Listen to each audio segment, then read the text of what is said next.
Honourable deputy chief ministers visit జరిగింది ఆ పోర్ట్లో ఆ రోజు.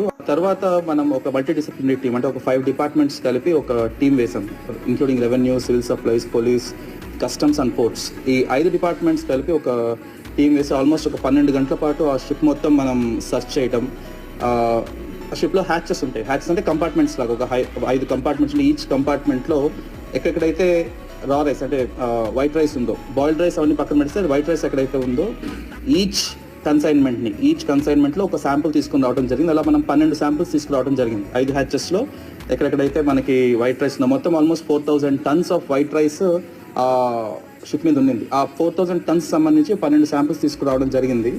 సో టెస్ట్ జరిపిన తర్వాత దాన్ని 1-2 సార్లు వెరిఫై చేసుకున్న తర్వాత మొత్తం కలిపి almost 1320 tons of PDS rice మనకి దొరికింది. అండ్ ఆ శాంపిల్స్ టెస్ట్ చేసిన తర్వాత కూడా 1-2 సార్లు మనకి టెస్ట్ చేసి ఉండేది, అందువల్ల కొంత లేట్ కూడా అయింది. అండ్